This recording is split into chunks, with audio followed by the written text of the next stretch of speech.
Mishnah 8 in the second chapter, having told us about the futility and the problems that arises from pursuing a materialistic life and a life of acquisition of money and of servants and of all the other things, and the problems that arise as a result of that, Hillel now goes on to describe the opposite and to tell us ways of gaining good ends and worthwhile results. And the first thing he wants to tell us is that Marbeh Torah, Marbeh Chayim, that one who adds to the more Torah one study, the more one Torah study one achieves, the more life that person will have.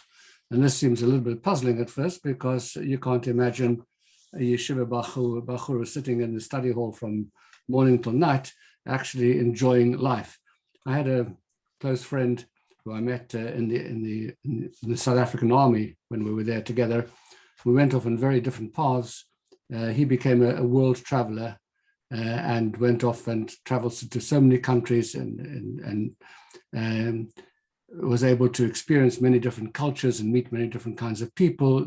He wasn't in any way limited in terms of his eating, his kashrut or whatever, or Shabbat observance. So he was a completely free person. And I, on the other hand, went off to yeshiva and spent my time studying yeshiva. And when we met, we used to discuss, who had actually gained more from our experiences.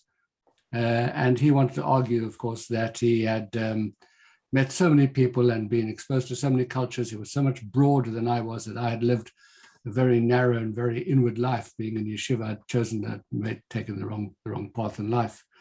And I wanted to argue, yes, well, of course, you might have seen all these countries and seen all these people, but you have no depths of understanding, you have no sensitivity, you don't have any historical sense of who you are, where you come from, your identity as a Jew, all of that is missing from your life. So where's your centeredness? How can you enjoy?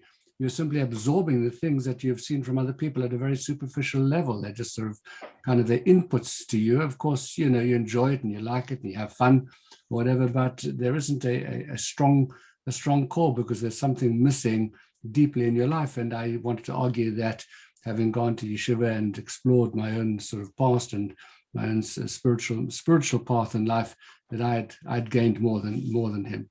At any rate, the argument was never resolved. He continued to believe that he had gained, and I continued to believe that I had gained.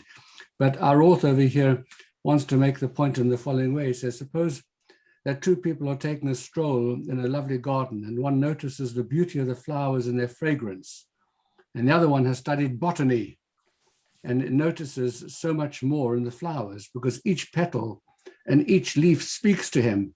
It reveals its history and the glory of its growth, the power and the greatness of its creator. So he has a much deeper kind of appreciation and a sense of sensitivity to what he's actually looking at. The learned person is far more alive and sensitive to his environment than the ignorant one. And that is his argument about the way in which Torah brings a person more life, because it gives you much greater sense of depth and engagement. Well, there you are. That's the argument, and people will continue to argue one way or the other. People will continue to make their choices. Having made one's choices, it's hard ever to go back. You do what you do, and you get on with your life, and you choose the life that you want.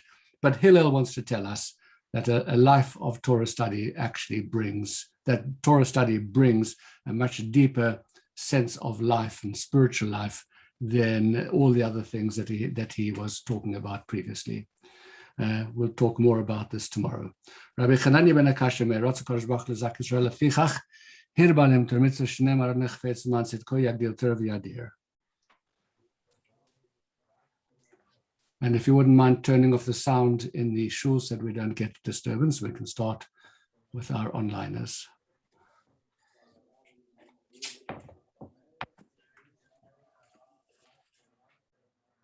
Sounds like that. Okay, good morning, onliners. Well, Lawrence, great to have you back. I'm sorry I didn't, I flagged your email and wanted to say I was really sorry to hear that Josiane had broken her wrist while you were sproncing around the world and enjoying yourselves, exactly as I've just described. I missed the first third of your talk, but it made me smile. Why can't you have a bit of both? I mean, that's... Of course, but life is like, you can't sit and study from 8 o'clock in the morning to 5 o'clock at night and you shiver. And I always say that there's some things in life. There are lots of things where you can have your cake and eat it, actually. But there are some things that you can't have your cake and eat. The most famous example for me of how you can't, when you can't have your cake and eat it, is I always say to young couples who are